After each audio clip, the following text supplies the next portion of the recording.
Donc nous sommes dans le livre de la Genèse, au chapitre 17, et je pense qu'on va relire à partir du verset 15. Donc ce passage fait partie de l'alliance contractée par l'Éternel avec Abraham. Alliance à l'occasion de laquelle il change le nom d'Abraham, il change aussi le nom de sa femme, qui était jusque-là Sarai. Il ordonne la circoncision comme un des signes de l'alliance.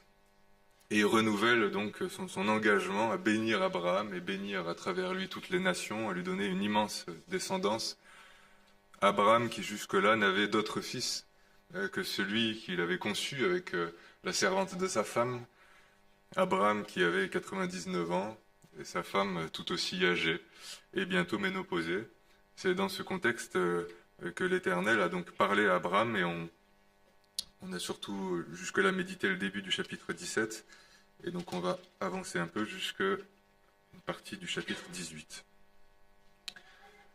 Dieu dit encore à Abraham, « Pour ce qui est de ta femme Sarai, tu ne l'appelleras plus Sarai, mais son nom sera Sarah. » C'est-à-dire tu l'appelleras plus ma princesse, mais son nom sera princesse, peut-être parce que elle ne sera plus que la princesse de son mari, mais celle de tout un peuple. Je la bénirai et je te donnerai d'elle aussi un fils. Je la bénirai et elle donnera naissance à des nations. Les rois de plusieurs peuples sortiront d'elle. Abraham tomba face contre terre. Il rit et dit en son cœur, naîtra-t-il un fils à un homme de 100 ans? Et Sarah, âgée de 90 ans, accoucherait-elle? Puis Abraham dit à Dieu, ô qu'Ismaël vive devant ta face. Mais Dieu dit, certainement ta femme Sarah va te donner un fils et tu l'appelleras Isaac. J'établirai mon alliance comme une alliance perpétuelle avec lui et sa descendance après lui. À l'égard d'Ismaël, je t'ai entendu, je le bénirai, je le rendrai fécond, et je le multiplierai à l'extrême. Il engendrera 12 princes, et je ferai de lui une grande nation. Mais en ce qui concerne mon alliance, je l'établirai avec Isaac, que Sarah te donnera à cette époque-ci de l'année prochaine. Lorsqu'il eut achevé de lui parler, Dieu s'éleva au-dessus d'Abraham. Abraham prit son fils Ismaël, tous ceux qui étaient nés dans sa maison, et tous ceux qu'il avait acquis au prix de son argent, tous les mâles parmi les gens de sa maison, il les circoncit le jour même, comme Dieu le lui avait dit. Abraham était âgé de 99 ans lorsqu'il fut circoncis. Son fils Ismaël était âgé de 13 ans lorsqu'il fut circoncis. Ce jour même, Abraham fut circoncis ainsi que son fils Ismaël. De même, tous les hommes de sa maison, nés dans sa maison ou acquis à prix d'argent, des étrangers, furent circoncis avec lui. L'Éternel lui apparut au chêne de Mamré, tandis qu'il était assis à l'entrée de sa tente pendant la chaleur du jour. Il leva les yeux et regarda, 3 hommes étaient debout près de lui. Quand il les vit, il courut à leur rencontre, depuis l'entrée de sa tente, se prosterna en terre et dit, « Seigneur, si je peux obtenir cette faveur de ta part, ne passe pas, je te prie, loin de ton serviteur. Qu'on apporte donc un peu d'eau pour vous laver les pieds. Reposez-vous sous cet arbre. J'irai prendre un morceau de pain pour vous réconforter, après quoi vous passerez votre chemin.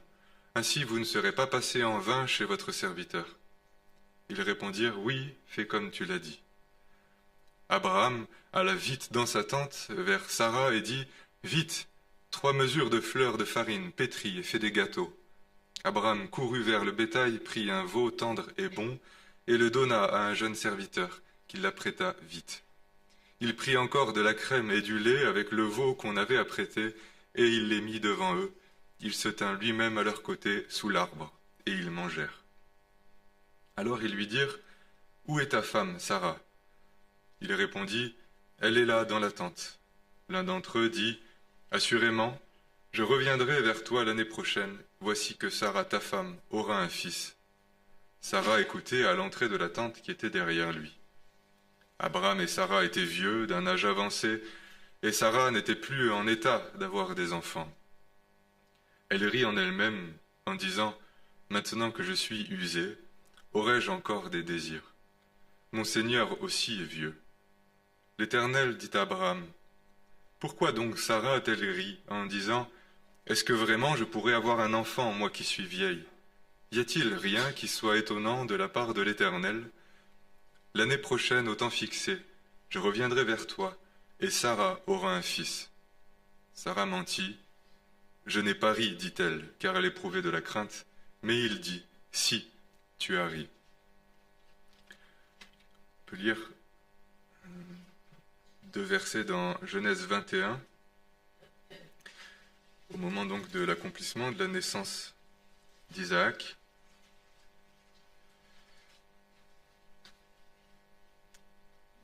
À partir du verset 5, Abraham était âgé de 100 ans à la naissance de son fils Isaac.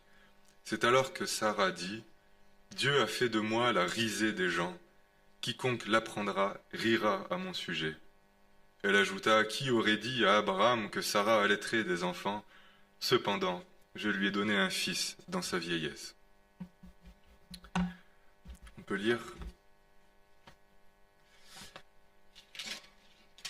3 textes du Nouveau Testament, d'abord dans Romains 4. Ce sont des textes qui commentent la foi d'Abraham. Romains 4, verset 13. En effet, ce n'est point par la loi que l'héritage du monde a été promis à Abraham ou à sa descendance, c'est par la justice de la foi. Si c'est par la loi qu'on est héritier, la foi est vaine et la promesse est annulée, car la loi produit la colère, et là où il n'y a pas de loi, il n'y a pas non plus de transgression.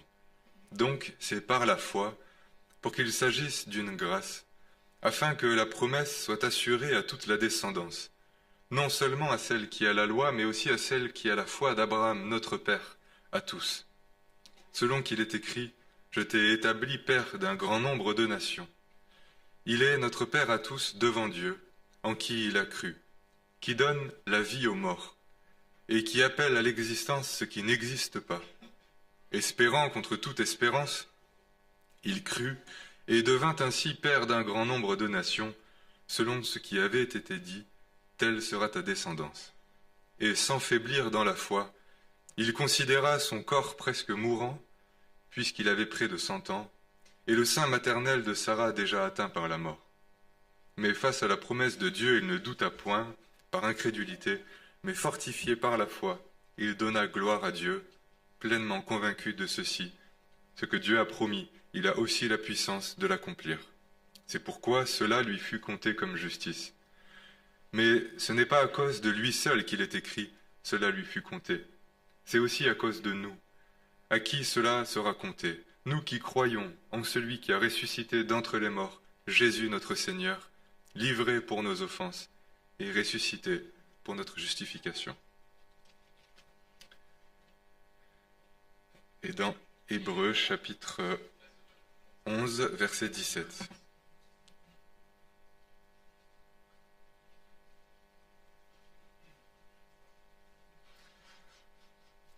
C'est par la foi qu'Abraham mit à l'épreuve jusqu'à la fin le même empressement en vue d'une pleine espérance, en sorte que vous ne soyez pas nonchalants, mais que vous imitiez ceux qui par la foi et l'attente patiente reçoivent l'héritage promis. En effet, comme Dieu, en faisant la promesse à Abraham, ne pouvait jurer par un plus grand que lui, il jura par lui-même en disant « Certainement je te comblerai de bénédictions et je multiplierai ta descendance. » Et c'est ainsi qu'après avoir patiemment attendu, Abraham obtint ce qui lui avait été promis.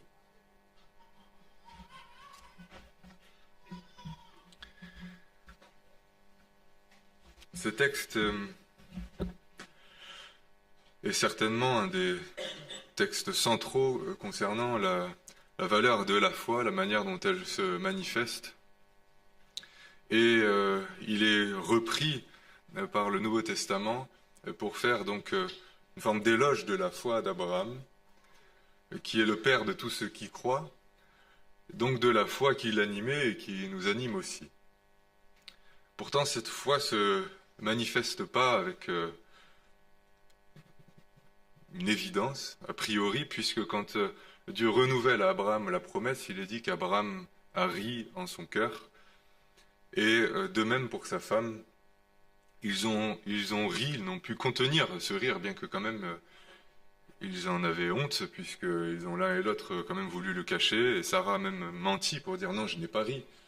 Elle savait donc que rire devant une promesse, c'est-à-dire une manière malgré tout de la mettre en doute, ou en tout cas d'en souligner le côté vraiment incongru, est une offense à celui qui fait la promesse. Euh, Ça peut donner l'impression qu'on ne prend pas au sérieux. Je ne sais pas quel parent ou même qui d'entre nous aime dire quelque chose avec un sérieux et en y mettant même les formes, puisque Dieu avait quand même s'était révélé à Abraham, avait voilà, contracté avec lui une alliance, il lui a parlé, et devant sa parole, qui est une parole d'une autorité souveraine et absolue, l'homme rit. Pourtant, la parole dit qu'Abraham crut. C'est donc que son rire a trahi une réaction naturelle, qui n'était pas nécessairement représentative de toute la vie, de toute l'attitude, de toutes les pensées d'Abraham, puisqu'il est dit qu'Abraham crut et que sa foi est reprise en exemple. Je pense qu'il y a une première instruction ici sur la nature de la foi. On s'imagine souvent que la foi, c'est une manière d'être, comment dire, dans un plein accord intérieur avec ce qui est promis, avec ce que l'on croit, une facilité à l'envisager, à l'admettre et à se projeter. Et quand on arrive enfin à concilier à peu près dans notre esprit les promesses, qui pour nous ne sont pas celles d'une descendance, à un âge où on ne peut plus donner une descendance, les promesses qui sont données à Abraham, sont résumés comme ça dans la parole, dans l'Épître aux Galates par exemple, c'était la promesse en fait de l'Esprit, c'est-à-dire la promesse de la bénédiction en Jésus-Christ, manifestée par la vie de l'Esprit, c'est-à-dire une vie qui vient d'en haut, une vie nouvelle, la manifestation d'une justice et d'une sainteté qui nous est absolument étrangère, mais qui nous est promise et que Dieu a voulu nous donner, qui veut sceller dans nos cœurs et qu'on reçoit par la foi. Ce sont ces promesses-là qui auraient tendance finalement à nous faire aussi sourire ou à nous faire rire, quand peut-être les ayant entendus depuis bien longtemps, on peut entendre parler de la sainteté que communique le Saint-Esprit, de la vie nouvelle, d'ailleurs même d'une abondance, parce que quand il est question de la bénédiction, quand il est question de la promesse, la vie de l'Esprit, elle est décrite comme des fleuves d'eau vive qui jaillissent de notre sein. On prend quand même l'habitude de comparer, et c'est pas une mauvaise chose. C'est peut-être même la preuve du fait qu'on a quand même encore un peu notre tête.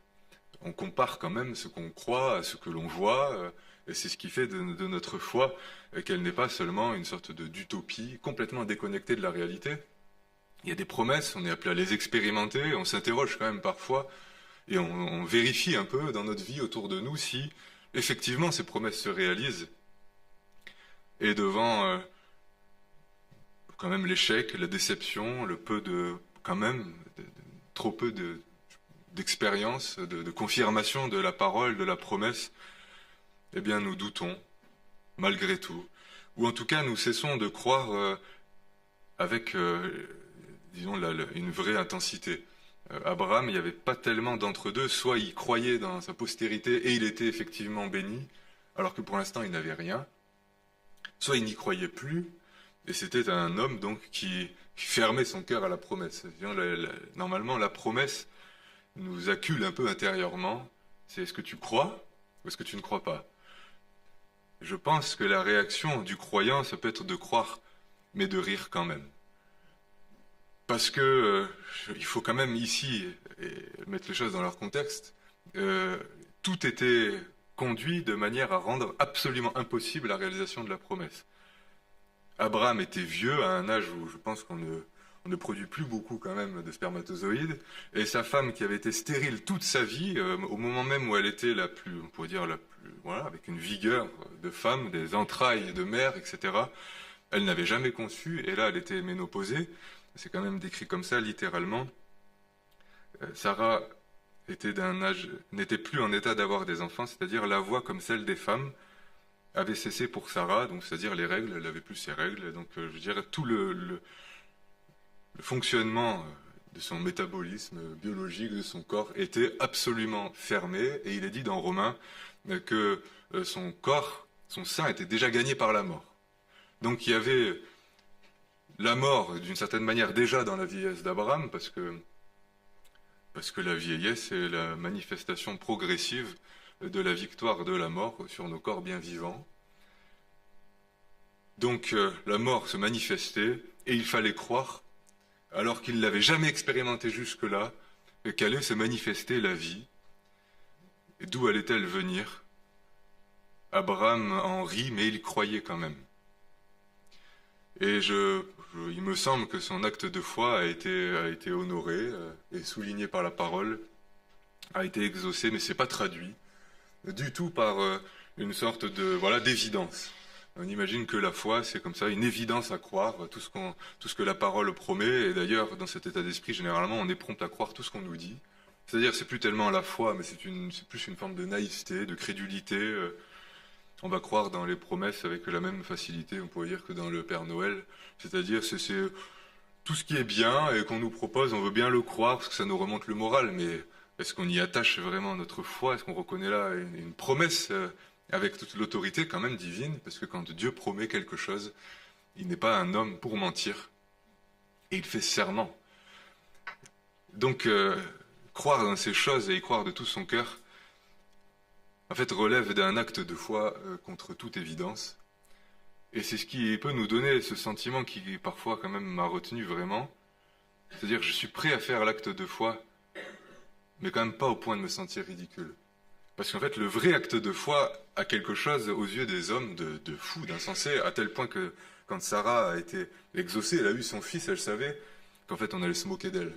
Même l'ayant eu, on allait se moquer qu'une si vieille femme ait un enfant. Les gens, elle a dit, les gens vont trouver ça risible. Et d'ailleurs, Isaac, ça veut dire Hilari.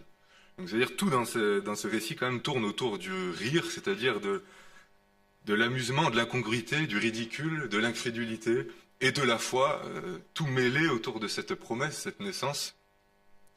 Et il est dit d'Abraham qui considéra son corps qui vieillissait, c'est-à-dire, c'était pas une politique de l'autruche, un déni de la réalité, de quelqu'un qui refuse de considérer les obstacles. Et on s'imagine que c'est parfois ça, disons, la vraie foi, les gens qui nous impressionnent parce qu'ils ont une forme d'optimisme. L'optimisme n'est pas du tout la foi, l'optimisme c'est une obstination intérieure à refuser de considérer les obstacles, une sorte de confiance placée dans l'avenir. Comme si l'avenir tournerait nécessairement à notre avantage. C'est une présomption, c'est pas la foi. La foi considère les obstacles, mais ne s'arrête pas sur cette considération, puisqu'il est dit, tout en considérant son corps qui vieillissait et le sein de sa femme qui était déjà gagné par la mort, il crut. C'est-à-dire, il a placé sa confiance en Dieu, qui a la puissance d'accomplir ce qui semble absolument impossible et qui aime à le faire. Parce que tout s'est fait, je dirais, pour que Abraham et Sarah soient placés devant un accomplissement qui était anormal, qui était imprévisible, qui était surnaturel. Et l'œuvre de Dieu est surnaturelle, mais le surnaturel, c'est pas quelque chose qui nous fait vibrer, c'est surtout quelque chose qui nous met en difficulté. Parce que si c'est surnaturel, ça veut dire que c'est pas naturel, et si c'est pas naturel, ça veut dire que c'est impossible, a priori. Et Dieu se plaît à déjouer les lois de la nature qu'il a lui-même créées. C'est pour ça tout de même que notre Sauveur est issu d'une vierge. C'est une des raisons, en tout cas. C'est-à-dire que l'homme, dans cette histoire, le père, le géniteur, n'y est pour rien. Une vierge qui n'a pas connu d'homme a enfanté un homme, c'est la bonne nouvelle.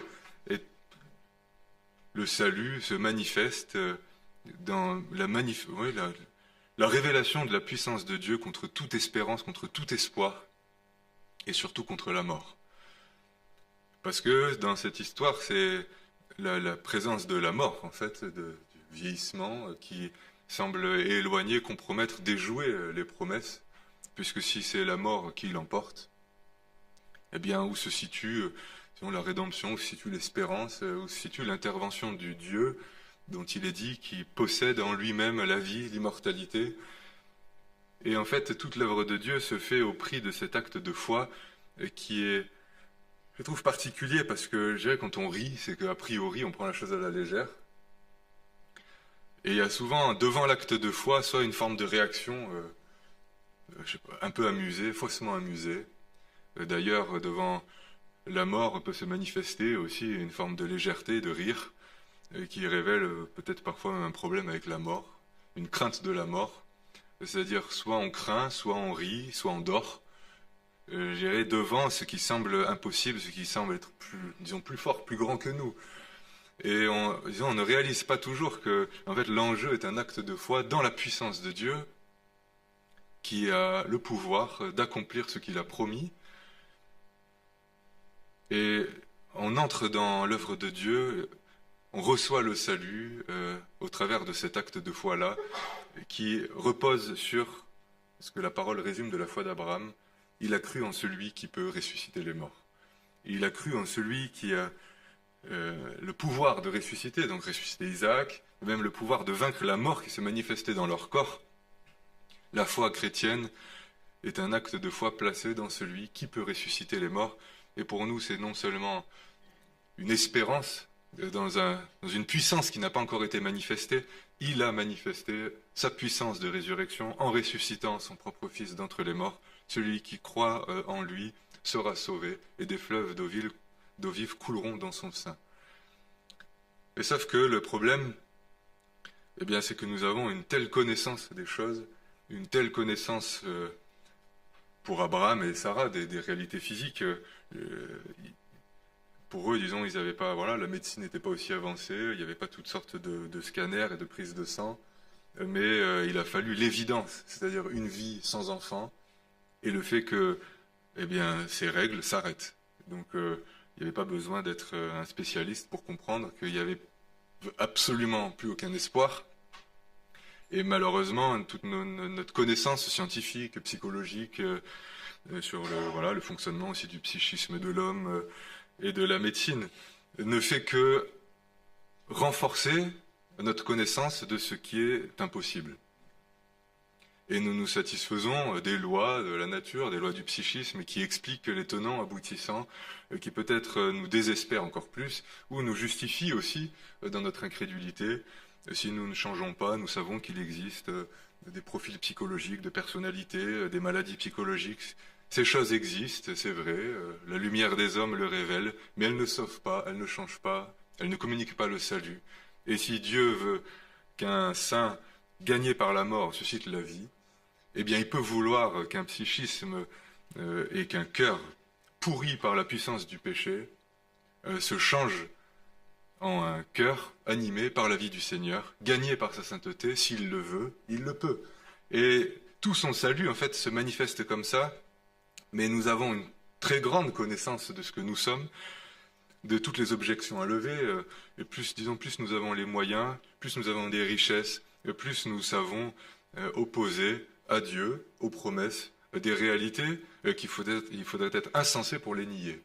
Donc nous sommes bien intelligents, bien sûrs de ce qu'on comprend, mais disons, la foi se manifeste très peu, puisque disons, nous passons notre temps à nous assurer des réalités physiques, humaines, terrestres, et à les attester, à les prêcher. Et je suis moi-même parfois aussi pris par ça, ayant quand même un peu envie de comprendre comment fonctionnent les hommes, comment fonctionne la vie. Nous connaissons ce fonctionnement, nous connaissons ces choses, mais malheureusement nous les opposons à la foi quand notre regard, disons, s'arrête là-dessus. La loi a le pouvoir en plus d'augmenter notre conscience de ce qui est opposé à la promesse. La loi, elle a été donnée pour nous désespérer de nous-mêmes, pour nous désespérer de nos capacités à obéir, et pour que nous soyons profondément convaincus que nous sommes absolument perdus et qu'il n'y a rien à espérer de nous. C'est le pouvoir de la loi qui fait que si on a grandi aussi dans l'Église, si nous avons une conscience qui est aiguisée par la loi, eh bien cette loi renforce en nous une connaissance qui peut nous fermer à l'acte de foi. C'est pour ça qu'il n'y a rien d'autre, il n'y a pas d'autre espérance, il n'y a pas d'autre salut que la parole de Dieu qui fait appel à la foi et qui révèle sa puissance, qui fait que même si on est perdu, désespéré devant nos incapacités, devant toutes les objections, eh bien nous pouvons placer notre confiance dans la parole de celui qui a le pouvoir de ressusciter les morts. Pourquoi ? Parce que c'est lui qui a eu le pouvoir de créer la terre et les cieux, qui a eu le pouvoir de créer les hommes, et qui a eu le pouvoir de créer toutes choses, et qui a manifesté aussi sa puissance en ressuscitant son Fils, en triomphant donc de la puissance de la mort. Et l'acte de foi est un déchirement entre ce que Dieu promet, et ce qui est sûr et certain, ce qui sort de sa bouche, et ce que l'on considère en attendant, parce que, en attendant, ce que l'on voit, ce que l'on sent, semble contredire la promesse, semble contredire la parole. C'est pourquoi la loi a été donnée pour que nous ayons la connaissance du péché, mais il est dit, si vous avez cru, considérez-vous comme mort au péché et comme vivant pour Dieu par Jésus-Christ. C'est un pur acte de foi.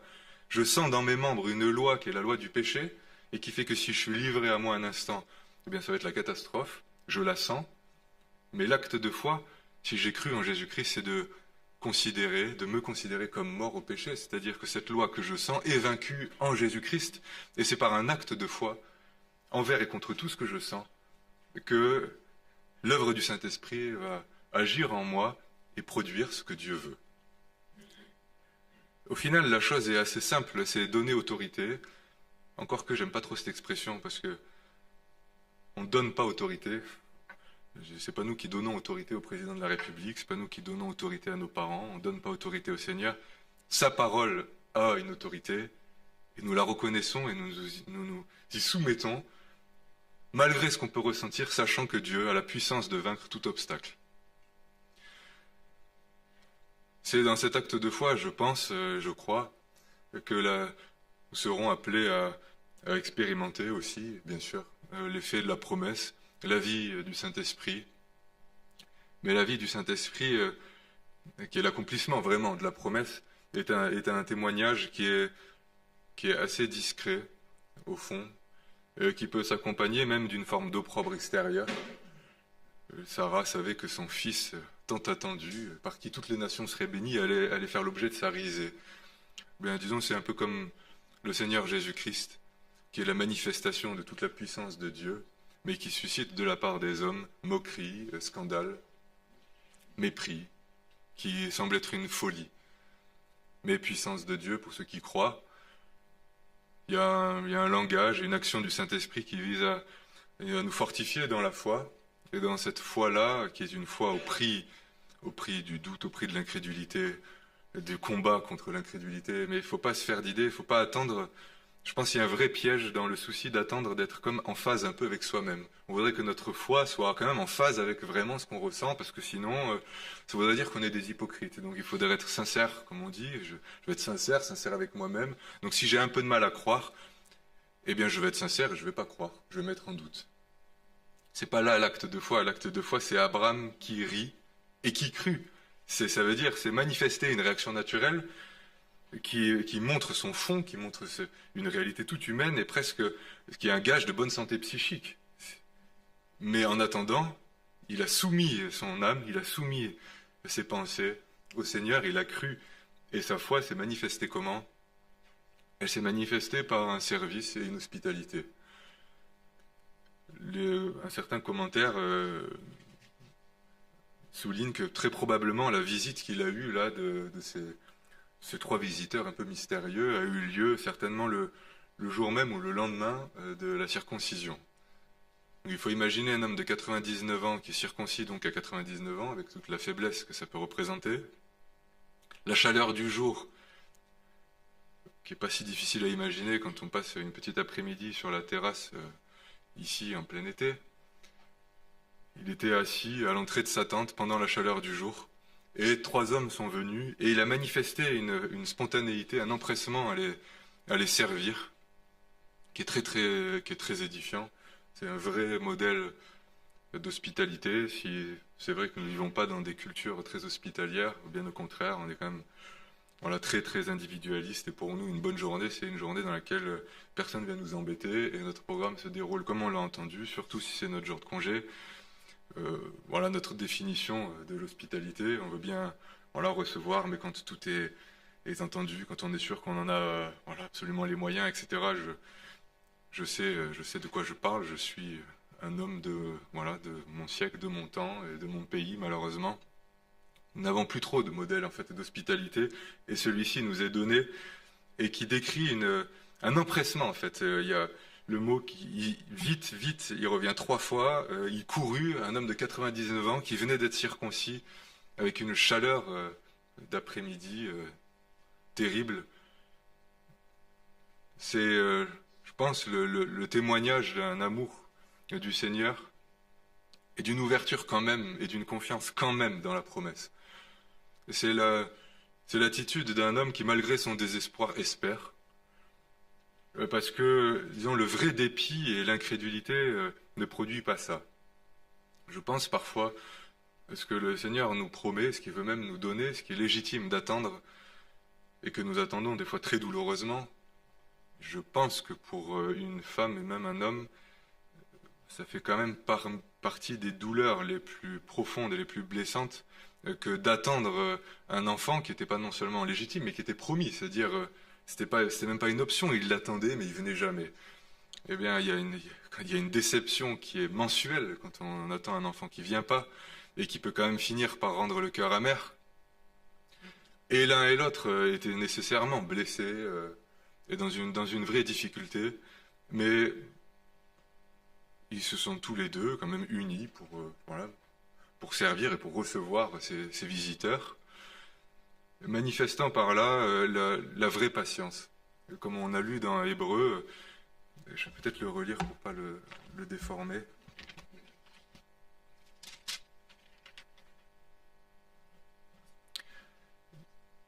Donc, montrant jusqu'à la fin le même empressement en vue d'une pleine espérance, en sorte que vous ne soyez pas nonchalants, mais que vous imitiez ceux qui par la foi et l'attente patiente reçoivent l'héritage promis. Et il est dit, c'est ainsi qu'après avoir patiemment attendu, Abraham obtint ce qui lui avait été promis. C'est-à-dire dans l'attente de l'accomplissement parfait des promesses, qui va, je pense, l'aboutissement et bien sûr la résurrection de nos corps. Donc nous sommes toujours en attendant quelque chose. Le chrétien attend. Et il attend au moins la manifestation de la glorieuse espérance, la cité céleste, la rencontre du Seigneur. Et il y a beaucoup d'autres choses que nous attendons, qu'il est légitime d'attendre, que nous essayons de vivre tant bien que mal dans la prière, et parfois avec un petit dépit qui n'a pas été reproché à Abraham. Ce qui a été reproché à Sarah, c'est d'avoir menti. C'est même pas d'avoir ri. Il dit, mais tu as ri, non, j'ai pas ri, ne mens pas.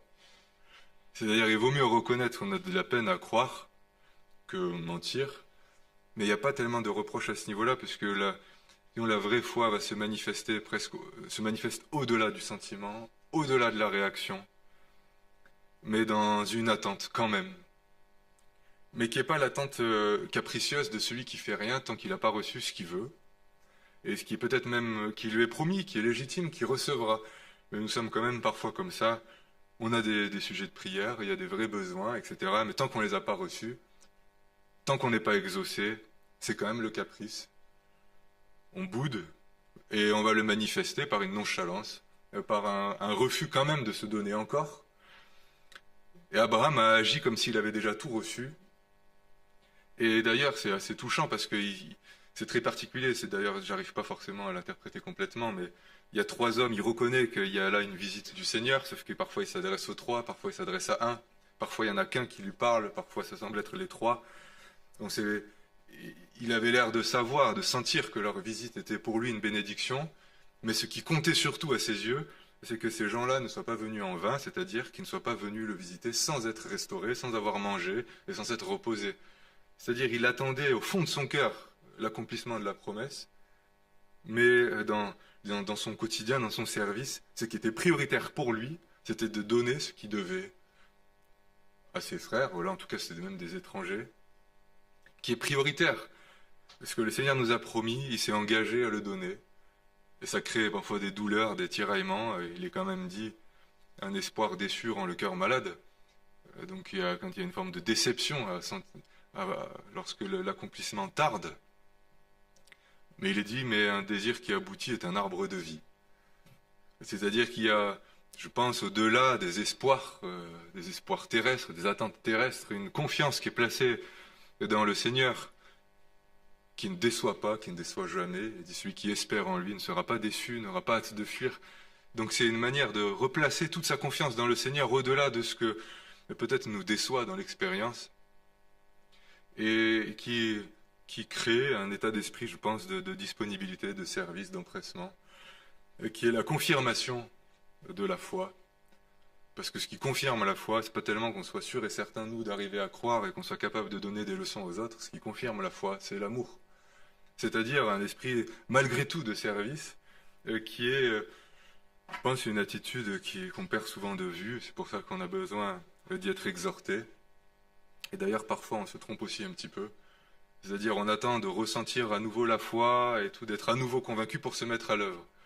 Mais ce qui est décrit, c'est l'inverse. Il dit, si vous voulez conserver une pleine espérance, eh bien, ne soyez pas nonchalants. C'est étrange, parce que le vrai zèle découle de l'espérance, mais l'espérance est maintenue et renouvelée dans nos cœurs quand on demeure dans un esprit de service et de culte. Et Abraham, je pense aussi, à cause de, quand même grâce à cet esprit de service, de culte, d'hospitalité, a su reconnaître le jour où il a été visité, a su reconnaître la parole de l'Éternel, parce que c'est dans cet esprit-là que le Seigneur nous visite, qui nous exauce, qui nous fait grâce, et la parole nous y ramène toujours à un acte de foi qui fait qu'en fait on s'abandonne. C'est un abandon sur sa vie, sur ses capacités, sur ses moyens, sur ce qu'on a envie, pas envie, ce qu'on craint pas, toutes ces choses qui nous envahissent complètement et qui quand même bien souvent nous paralysent. Et on dira comme Sarah, non, ça ne me paralyse pas, mais si, puisque où se trouve, disons, l'acte de foi, où se trouve quand même l'empressement que le Seigneur veut renouveler dans nos cœurs par la puissance de sa parole, par la puissance de l'Esprit. Je m'abandonne et je crois, c'est-à-dire je n'agis plus en relation avec ce qui me semble possible. Et au risque d'être à mes propres yeux ridicule, je vous assure que pour prêcher, eh bien, c'est quand même au prix de ce pas de foi, parce que on s'abandonne quand même un peu dans la foi, et on ne peut pas garantir du tout que ce qui va résulter de la prédication soit inspiré, et on a toujours peur que ce soit plutôt le résultat de nos propres pensées. Donc c'est presque au risque d'être ridicule, mais comptant sur la promesse du Seigneur, sur sa recommandation, sur sa volonté à lui, ce qu'il veut, il l'accomplit, même au travers moi, et même malgré mes réactions naturelles, pourvu que ma foi soit placée en lui. Je vais prier pour terminer.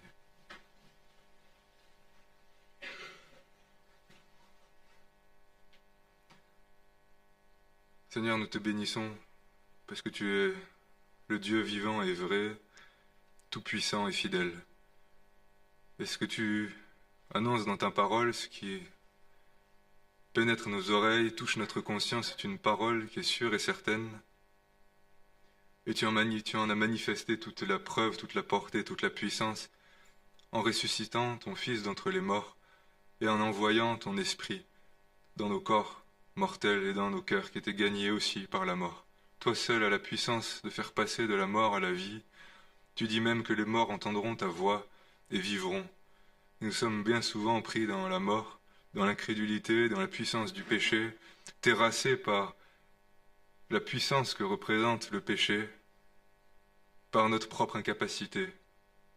Mais ta parole peut produire dans nos cœurs la vie, comme elle a produit dans le corps d'Abraham et Sarah la vie. Cette vie qui est en Jésus-Christ, que tu as manifestée, que tu veux répandre dans nos cœurs, et que tu donnes non pas à ceux qui peuvent, non pas à ceux qui courent, non pas à ceux qui font des efforts, mais à ceux qui croient. Seigneur, nous croyons, mais nous t'en prions, viens au secours de notre incrédulité, et révèle-toi à nous de manière à ce que nous te connaissions et que nous sachions combien tu es plus puissant que tous ces obstacles qui se dressent. Et nous acceptons que tu te glorifies, parfois même à nos dépens, et que tu te glorifies au travers même de notre faiblesse. Pourvu, Seigneur, que tu te glorifies et que ta volonté soit faite. Au nom du Seigneur Jésus. Amen.